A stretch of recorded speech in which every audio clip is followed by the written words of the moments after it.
وادی سوات بدھ مت کا ایک اہم مرکز سمجھی جاتی تھی۔ بدھ مت سے تعلق رکھنے والے بادشاہوں اور راجاؤں نے اس وادی پر لگ بھگ 1000 سال حکومت کی۔ منگورا شہر سے 6 کلومیٹر کے فاصلے پر اڈی گرام کی بلند و بالا پہاڑیاں واقع ہیں۔ ان پہاڑیوں کے بلند ترین مقام پر ایک قلعے کے آثار اب بھی موجود ہیں۔ یہ قلعہ بدھ راجا گرا نے تعمیر کرایا تھا۔ راجا گرا کو 1048 کے قریب سلطان محمود غزنوی کی افواج نے شکست سے دوچار کیا۔ راجا گرا کے اقتدار کا سورج غروب ہو گیا اور اس طرح وہ وادی سوات میں بدھ مت کا آخری راجا ثابت ہوا۔ اطالوی ماہرین کی ایک ٹیم نے 1985 میں اس قلعے کے آثار دریافت کیے۔ ناظرین، ہم موجود ہیں اس وقت وادی سوات کی ایک پہاڑی پر واقع راجا گرا کے تاریخی محلات کے آثار پر، اور یہ وہ راجا ہیں جن کی ایک شدید اور پرتیز لڑائی ہوئی محمود غزنوی کے ساتھ، اور اس جنگ میں محمود غزنوی نے راجا گرا کو شکست سے دوچار کیا اور بدھ مت کے اس آخری قلعے کو، جو اس علاقے میں ایک بڑا مرکز تھا، اسے ختم کر دیا، اور پھر اس علاقے میں اسلام کا غلبہ شروع ہوا جو آج تک ہم دیکھتے ہیں۔ یہ جو علاقہ ہے اڈی گرام کا، یہ ایک بدھ مت کے ایک بڑے راجا، ایک تاریخ ساز کردار راجا اڈی کے نام پر آباد کیا گیا تھا۔ راجا گرا نے جو قلعہ تعمیر کیا تھا وہ انتہائی مضبوط آثار اس کے دکھائی دیتے ہیں، اور انتہائی بلندی پر بنانے کا مقصد یہ تھا کہ دشمن فوجوں پر نظر رکھی جا سکے اور اس قلعے کی کو ناقابل تسخیر بنایا جا سکے۔ انتہائی مضبوط آثار ہیں، اور گو کہ یہ حصہ کسی حد تک حالات کی یا موسم کی جو تغیرات ہیں اس سے متاثر ضرور ہوا ہے، لیکن کسی نہ کسی حد تک آج بھی محفوظ نظر آتا ہے۔ قلعے تک پہنچنے کے لیے کسی دور میں مضبوط سیڑھیاں تعمیر کی گئی تھی جو اب مخدوش حالت میں ہیں۔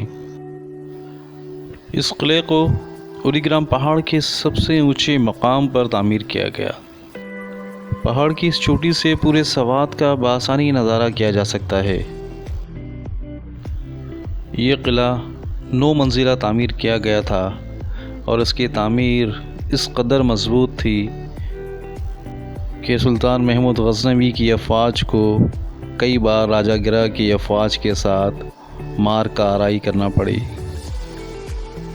قلعے کو پہاڑ کی سب سے اونچی چوٹی پر تعمیر کرنے کا مقصد اسے ناقابل تسخیر بنانا تھا۔ اس سفر میں ہمارے رہنما سوات کے نوجوان دانشور و محقق پروفیسر احسان الحق ہمیں اس قلعے کے انتہائی بلند مقام پر لے گئے اور وہاں بیٹھ کر اس قلعے کی تاریخ بیان کی۔ یہ بالکل پہاڑ کے سرے پہ بنایا گیا ہے۔ اس کے مقاصد یہی تھے کہ اس سے نیچے کا علاقہ آسانی سے دکھ رہا ہے، تو علاقے پر کنٹرول کرنا اور علاقے کو سنبھالنا یہیں سے بہت آسان تھا۔ دوسرا مقصد اس کا یہ تھا کہ یہیں سے فائٹنگ آسانی سے ہوتی تھی، تو اسی وجہ سے یہ لوگ اوپر آتے تھے اور پہاڑوں پر ہی بناتے تھے۔ اور یہ بھی ہو سکتا ہے، ممکن ہے کہ نیچے کا جو علاقہ تھا وہ آج جس صورت میں ہے اس صورت میں شاید اس زمانے میں نہ ہو، یا یہ بھی بتایا جاتا ہے کہ نیچے جو میدانی علاقہ ہے وہ سارا پانی ہی پانی تھا، تو وہاں تو رہائش اختیار کرنا مشکل تھا، اسی وجہ سے لوگ زیادہ تر پہاڑوں پہ چڑھ کر آتے تھے۔ سوات میں راجا گرا کی اس قلعے کے حوالے سے کئی روایات مشہور ہیں۔ سوات کے عام لوگوں میں یہ قلعہ کافروں کی کوٹھی کے نام سے مشہور ہے۔ اس قلعے کے محاصرے اور فتح کے حوالے سے بھی ایک روایت انتہائی معروف ہے۔ کہا جاتا ہے کہ اس قلعے کو پانی کی فراہمی کے لیے زیر زمین لائنوں کا انتظام کیا گیا تھا۔ جب قلعے کا محاصرہ طویل ہو گیا اور راجا کی فوجوں نے ہتھیار ڈالنے سے انکار کر دیا تو سلطان محمود غزنوی نے اپنے گھوڑوں کا پانی بند کر دیا۔ پیاس کے مارے گھوڑوں نے زیر زمین لائنوں کو اپنے سموں سے تلاش کیا۔ اس طرح سلطان کی فوجوں نے قلعے کو پانی کی فراہمی منقطع کر کے انہیں ہتھیار ڈالنے پر مجبور کر دیا۔ جو بدھسٹ ہے، بدھ مت کے ہیں، اس میں آخری بادشاہ تصور ہوا محمود غزنوی نے راجہ گیرا کو شکست دی، اور اس کے بعد یہی بدھ مت کا خاتمہ ہوا، اور اس وقت سے لے کر آج تک یہاں اسلام۔ ہم راجہ گرہ کے اس قلعے کے بلند ترین مقام پر کافی دیر رہے۔ قلعہ تو موجود تھا مگر اس کا راجہ نہیں تھا۔ اس دوران ننھی روماسا نے قلعے کا راجہ بننے کا اعلان کیا اور ہم سب کو اپنا درباری بنا لیا۔ اس محل کا راجہ میں بن گیا کیونکہ میرے پاس موگلی کی اسٹک بھی ہے۔ میں ہوں موگلی، اور جو ہمارے ساتھ میری مما ہے وہ ہے ماشا، جو میرے پاپا ہے وہ ہے بلو۔ صحیح ہے، ان کا نام ہے نہیں بگیرا۔ اوڈی گرام کی پہاڑیوں پر آج بھی بدھ مت کی عبادت گاہ کے آثار باقی ہیں۔ پوری وادی سوات بدھ مت کا ایک اہم مرکز سمجھی جاتی تھی، اور راجہ گیرا سے پہلے بھی یہاں بدھ مت کے آثار رہے ہیں۔ بدھ مت کی حکومت یہاں رہی ہے قبل مسیح کے زمانے سے، تقریباً 320 قبل مسیح سے یہاں بتایا جا رہا ہے کہ یہاں بدھ مت کی اقتدار قائم تھا یہاں۔ اور اس حوالے سے یہ بھی مشہور ہے کہ راجہ گیرا جو ہے وہ یہاں کا آخری حکمران ثابت ہوا۔ راجہ گرہ کا یہ قلعہ 9 منزلہ تھا اور تاریخ کی کتابوں میں اس کا ذکر ملتا ہے۔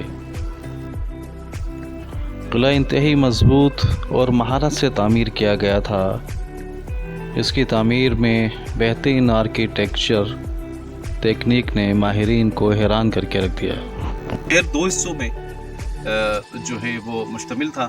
ایک حصہ جہاں موجود ہے یہ بالائی حصہ تھا، اور یہ روسا عمرہ اور دربار اور بادشاہوں کے دفاتر کے لیے اور شاید ان کی رہائش کے لیے مخصوص تھا۔